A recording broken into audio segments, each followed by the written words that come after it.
उत्तर प्रदेश के चुनाव में पुरानी पेंशन की बहाली का मुद्दा एक बड़ा मुद्दा बना और अब उसका असर दूसरे राज्यों में भी दिखाई देने लगा है। राजस्थान की सरकार ने कहा है कि अगले साल से वो पुरानी पेंशन को बहाल करेंगे और इसका एक असर जो है कर्मचारियों पर कितना पड़ा है, हम यूपी के लिहाज से उसको समझने की कोशिश करेंगे। हम इस समय पीडब्ल्यूडी में हैं और यहाँ पर कर्मचारी संगठनों के लोग हैं, हम उनसे बात करेंगे। यूपी में 3 चरणों का मतदान अभी बाकी है और यहाँ पर राजस्थान की सरकार ने जिस तरीके से ऐलान किया है, गहलोत सरकार ने, क्योंकि कांग्रेस यहाँ पे लगातार कह रही थी, प्रियंका गांधी के नेतृत्व में कहा जा रहा था कि हम पुरानी पेंशन बहाल करेंगे, लेकिन विपक्ष सवाल खड़े कर रहा था। कुछ कर्मचारी संगठनों ने भी सवाल खड़े किए कि उनकी जहाँ पे सरकारें हैं वहाँ पे क्यों नहीं किया जा रहा है। राजस्थान की गहलोत सरकार ने तो अब कर दिया। क्या लगता है कि ये मुद्दा अब आप लोगों का जो काफ़ी लंबे समय से चल रहा था, अब और बड़ा होने जा रहा है? बेशक कहना में जो राजस्थान की सरकार ने बजट में अपना प्रावधान किया है, एक कर्मचारी समुदाय में भारतवर्ष के पैमाने पर एक बहुत उम्मीद बनी है। क्योंकि अभी हम देख रहे हैं उत्तर प्रदेश, पूरे देश में अंदर 5 राज्यों में चुनाव हो रहे हैं। उस 5 राज्यों में उत्तर प्रदेश के अंदर जो मुख्य विपक्षी पार्टी थी, उसने अपने मैनिफेस्टो में पुरानी पेंशन को लागू करने की बात कही और उत्तर प्रदेश के अंदर एक पूरा कर्मचारी समुदाय मन से वोट फॉर ओपीएस के लिए लामबंद हुआ। ये देखने का विषय। और उस बीच चुनाव में अभी 3 चरणों के चुनाव बाकी हैं उत्तर प्रदेश के अंदर, और राजस्थान से जो एक अच्छी खबर आई है वो बहुत ही प्रसन्नचित्त करने वाली है। उम्मीद है कि देश के और अन्य राज्य उसका अनुकरण करेंगे और अपने राज्यों में ओपीएस लागू करेंगे। यूपी में 3 चरणों का अभी मतदान बाकी है। आपको क्या लगता है कि ओपीएस, चूँकि आप लोगों का एक बड़ा मुद्दा रहा और एक के बाद एक कई दलों ने कहा, पहले कांग्रेस ने भी कहा, फिर समाजवादी पार्टी ने कहा, फिर बहुजन समाज पार्टी ने भी कहा, सत्ता पक्ष अभी उस पर कुछ भी नहीं बोल रहा है। भारतीय जनता पार्टी की तरफ से कोई ऐलान नहीं हुआ और अधिकारी कह रहे हैं कि लागू नहीं हो पाएगा। लेकिन इस चुनाव में आपको लगता है कि ये असर डालेगा, चुनावी परिणाम पे भी असर पड़ सकता है? हाँ, इस चुनाव में असर डालेगा और समाजवादी पार्टी अपनी घोषणा पत्र में ले लिया है ओपीएस पुरानी पेंशन बहाल करने के लिए। तो कर्मचारी हमारे सब जितने कर्मचारी हैं 22 लाख कर्मचारी, 22 लाख का मतलब 3-4 गुना जोड़ लीजिए तो 4 लाख हो गए, 4 करोड़ हो गए। और उसके बाद ये 4 करोड़ प्रभावित करेंगे इस चुनाव में।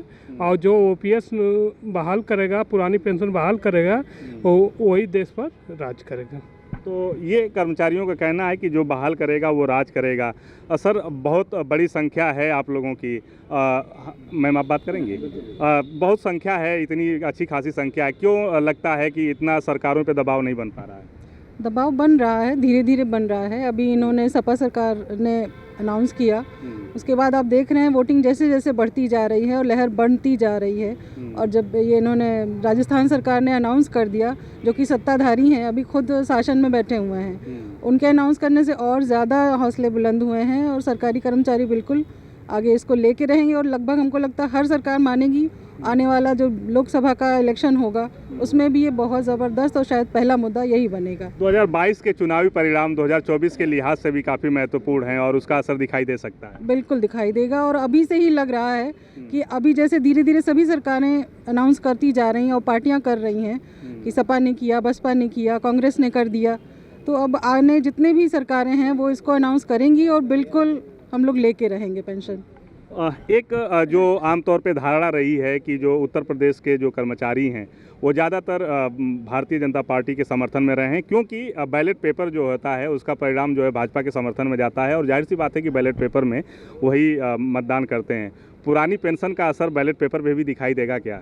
बिल्कुल दिखाई देगा। आप इस बार देखिएगा जो हमारे कर्मचारी हैं वो पूरे लामबंद हो चुके हैं पुरानी पेंशन पे, और पूरी तरीके से जिन पार्टियों द्वारा पुरानी पेंशन बहाली की बात की गई है, पूरा समर्थन है उनको, कर्मचारियों का पूरा समर्थन उन पार्टियों को हो रहा है। और सभी हम लोग स्वयं भी पुरानी पेंशन के लिए कटिबद्ध हैं कि जो पुरानी पेंशन की बात करेगा हम उसको ही सत्ता देंगे। और हमारी तरफ से जो ये आप ये समझिए जो राज्य कर्मचारी है, हमारा लगभग 1 लाख के आसपास राज्य कर्मचारी है, तो केवल राज्य कर्मचारी ही वोट नहीं देगा, हमारा परिवार भी है। पुरानी पेंशन अगर हमें मिलेगी, पेंशन मिलेगी, तो उसमें कहीं ना कहीं हमारे परिवार का भी भला होगा। तो इसमें हमारा परिवार भी कटिबद्ध है कि हमें पेंशन उसी को देनी, अपना वोट उसी को देना है जो हमें पेंशन देगा। अभी आप हाल ही में देख रहे हैं किस प्रकार राजस्थान सरकार ने पुरानी पेंशन बहाली की गई। मैं आपके चैनल के माध्यम से माननीय मुख्यमंत्री अशोक गहलोत, राजस्थान सरकार का भी धन्यवाद दूंगा कि उन्होंने कर्मचारियों के दुख दर्द को समझा और पुरानी पेंशन को बहाल किया। कोई वादा नहीं किया, उन्होंने बहाल कर दिया अपने बजट सेक्शन में। अगली बार से उसे लागू करेंगे। और अभी आप देखेंगे यूपी में भी इसका परिणाम दिखेगा, दूरगामी परिणाम दिखेगा, यूपी में दिखेगा, फिर आपको उसका लोकसभा इलेक्शन में भी उसके परिणाम नज़र आएंगे, क्योंकि कर्मचारी इस बार लामबंद है। तो कर्मचारियों की जो लामबंदी है वो अभी तक देखने को मिल रही है। 3 चरण के और मतदान रह गए हैं और इसमें अब कई दल आ गए, क्योंकि पहले तो समाजवादी पार्टी अकेले दिखाई दे रही थी, अब बसपा भी कह रही है। तो क्या आपको लगता है कि इससे कर्मचारी कुछ कंफ्यूज होंगे? नहीं, कर्मचारी समझदार है, पढ़ा लिखा तबका है, तो कंफ्यूज नहीं होना है कर्मचारी को। कर्मचारी भली भांति जान रहा है किसकी टक्कर किससे है और किसने सर्वप्रथम ये वादा किया था। इसको बताने की ज़रूरत नहीं है कर्मचारी को। कर्मचारी कहीं ना कहीं अपना वोट खराब नहीं करेगा और वहीं वोट देगा जहाँ पे उसे विश्वास है कि वादे पूरे किए जाएंगे। सरकारें लगातार कहती रहीं, जब विपक्ष में लोग रहे तो कहते रहे, भारतीय जनता पार्टी के लोग भी कहते रहे। लगता है कि अभी भी विपक्ष के लोग कह रहे हैं कि हम लागू करेंगे। ये अगर इसी तरीके से भारतीय जनता पार्टी की तरह सरकार में आते हैं, नहीं लागू करते हैं, तो आप लोग क्या करेंगे? देखिए, कर्मचारी अब जो है बहुत जागरूक हो गया, अब पहले जैसा नहीं रह गया। अब और एनपीएस की संख्या बहुत ज़्यादा है, तो कर्मचारी ये समझ लीजिए, आप बैलेट पेपर वाला देखेंगे तो 100% अब की बार वोटिंग हुई है बैलेट पेपर की। तो कर्मचारी बिल्कुल ये ठान लिया है कि कौन सरकार दे सकती है और जो पुरानी पेंशन बहाल करेगी वही राज करेगी। ये बिल्कुल श्योर है, बिल्कुल निश्चित है, इसमें कोई डाउट नहीं। और कर्मचारी ये भी निश्चित कर लिया है कि किस सरकार कौन जो है जिसने पहले वादा किया है, और बहुत सारे मतलब शुरुआत हो गई है। अब कोई शक नहीं है कि पुरानी पेंशन नहीं बहाल हो। पुरानी पेंशन अब बहाल हो के रहेगी, और अगर नहीं बहाल, कोई अगर संशय रहेगा तो समझ लो लखनऊ वो सारे प्रदेश बिल्कुल जाम हो जाएंगे। नई सरकार जो आती है, आप लोग उसको कितना समय देंगे? कब तक इंतजार करेंगे नई सरकार के लिए? लगभग 1 साल के लिए समय देंगे प्रोसीजर पूरा करने के लिए, और फिर उसके बाद अगर वो नहीं करते हैं तो उनके वार्ता की जाएगी, उनके ऊपर दबाव बनाया जाएगा, धरना प्रदर्शन जो भी करना हुआ हम बिल्कुल करेंगे। कर्मचारियों का भी गुट जो है 2 धड़े में दिख रहा है। कुछ कर्मचारी संगठन मुख्यमंत्री से मिलने गए और वहाँ पे उन्होंने कहा कि नई पेंशन ही व्यवस्था सही है। देखिए, जो कर्मचारी गुट गया था उन्होंने उस बात को डिनाई किया है कि मैं इस पक्ष में नहीं गया था कि यहाँ एनपीएस खराब है। उन्होंने साफ पहले कहा था वहाँ अच्छा है, लेकिन उसके बाद वो बोले हैं कि यहाँ ओपीएस अच्छा है, एनपीएस को बंद किया जाना चाहिए। एक बड़ा सवाल ये है कि इतनी बड़ी संख्या है और आप लोग कह रहे हैं कि उसका असर भी पड़ेगा, लेकिन जो समाजवादी पार्टी के ऐलान की बात की जा रही है, कुछ लोग सवाल खड़े कर रहे हैं, विपक्ष खास करके सत्ता पक्ष ये कह रहा है कि जब उनकी सरकार थी उसी समय पेंशन बंद की गई, उस समय लागू नहीं किया गया। आपको लगता है कि ये अगर वो आते हैं तो लागू करेंगे, अपने वादे पे उतरेंगे? नहीं, सबसे पहले तो हम लोग को सबको ये समझना चाहिए कि पेंशन एक संवैधानिक अधिकार है हम सभी कर्मचारियों का, और ये यहाँ पे 14 लाख से अधिक कर्मचारी हैं और उनके परिवार जो पेंशन पे अपने जीविका चलाते हैं। तो संविधान के विरुद्ध जाकर के कोई काम करता है तो जाहिर सी बात है सभी को विरोध करना चाहिए उस चीज़ का। और इतने लाखों लाख कर्मचारी हैं, सभी की एक ही मांग है कि हमें पुरानी पेंशन चाहिए, हमें नई पेंशन में कोई भी लाभ दिख नहीं रहा है। और हमें पूरी उम्मीद है कि जहाँ से राजस्थान में पेंशन पुरानी बहाल हुई है उसी प्रकार से उत्तर प्रदेश में भी बहाल होगी।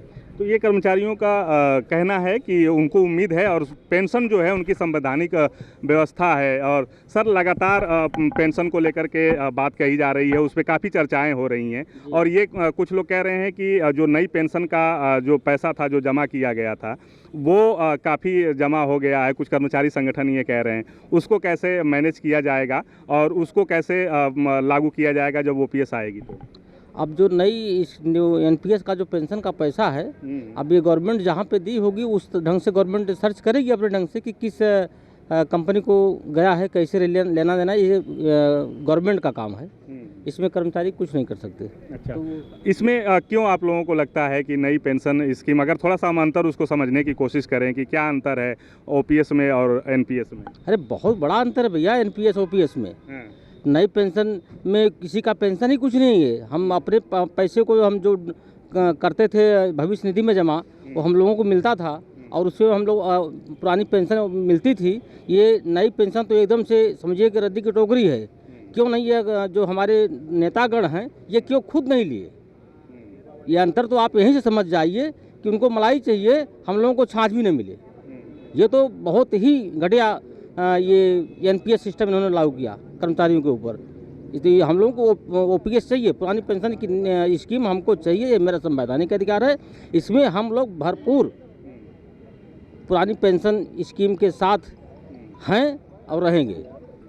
ये जो कर्मचारी संगठनों को लेकर के सर सवाल खड़ा हो रहा है कि वो बट जाते हैं, उनके आंदोलन जो है पिछले कई सालों से अगर हम देखें तो उस तरीके के नहीं हो पाए, और शायद ये ओपीएस को लेकर के जो आंदोलन शुरू हुआ वो बहुत लेट हुआ। अभी भी वो बिखराव दिख रहा है, एक गुट कह रहा है कि एनपीएस सही है और एक गुट कह रहा है ओपीएस सही है। ये बिखराव जो गुट जो है ये ऐसी बात कर रहा है वो बहुत ही चंद अंगुली में गिनने वाले लोग हैं केवल। मेरा सारा कर्मचारी संगठन एक है, इस मुद्दे पर हम ओप्स के साथ हैं। और जहाँ तक आपने अभी बात की जो है न्यू पेंशन स्कीम की, आज की तिथि में बतावें आपको, यूक्रेन में हमला हो गया, शेयर मार्केट जीरो चला गया, 23,000 चला गया। हमारे अगर एनपीएस होगा तो वो एकदम ज़मीन पे चला गया होगा, अगर मिलने की बात है तो।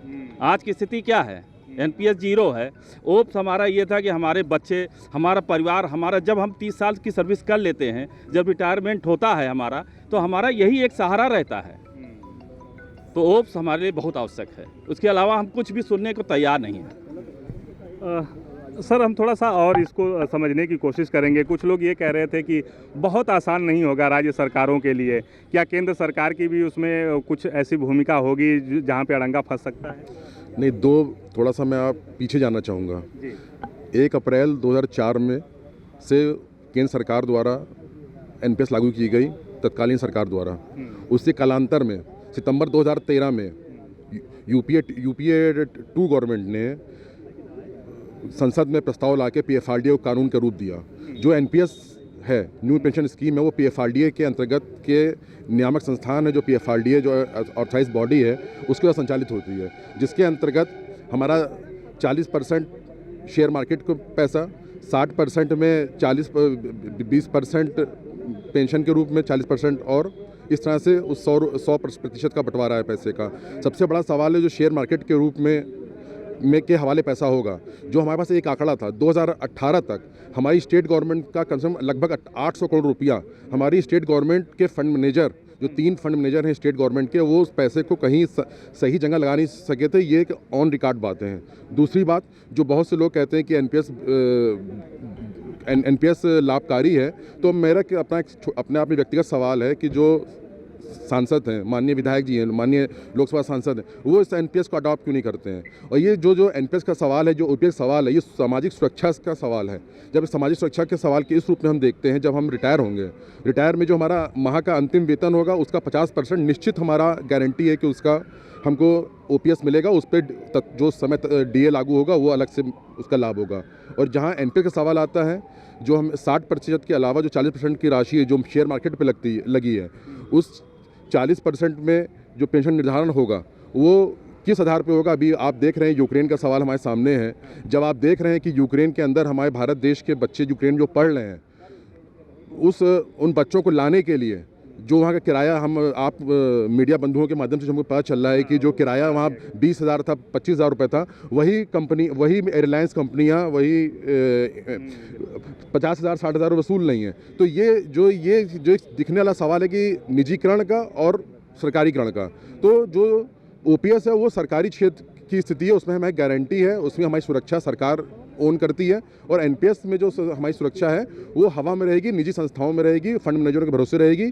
आज हमारा कोई साथी ये दावे से नहीं कह सकता कि उसके फंड में कितना पैसा है, और पैसा जो उसका कट रहा है, जो उसकी 10% की कटौती है, जिसको गवर्नमेंट ने अपना अंश बढ़ा के 14% कर दिया है, उसकी क्या गारंटी है? वो पैसा कहाँ जा रहा है? सब हवा में है, उसकी कोई गारंटी नहीं है कि वो रिटायर होगा। जो हमारे साथी रिटायर हो रहे हैं, जब मायावती जी की सरकार थी उसमें उस टाइम जो लोग रेगुलर होने के बाद जो अब रिटायर हो रहे हैं 10 साल की सेवा करके बाद, जब उनको एनपीएस का लाभ मिल रहा है, तो हम देख रहे हैं उनकी 1,800 रुपये, 1,200 रुपये, 1,300 रुपये इस तरह की पेंशन बनती है। आप अंदाज़ा लगाइए, आज एक दिन की 1,200-1,300 रुपये में कैसे जीवन यापन किया जा सके एक दिन में, जबकि वो पेंशन मासिक रूप में है। और दूसरा सवाल ये है कि जो पूरा ये पीएफआरडीए का मामला है, ये बेशक केंद्र के पाले में है, क्योंकि दिल्ली सरकार और केरल सरकार हमारे सामने एग्जाम्पल है कि उन लोगों ने प्रस्ताव बना के दिया लेकिन PFRDA ने उसको निगलेक्ट कर दिया। लेकिन जो और राज्य सरकारें कह रही हैं, वो राज्य सरकारें कह रही हैं हम अपने कॉर्प्स फंड बना के उसकी व्यवस्था करेंगे।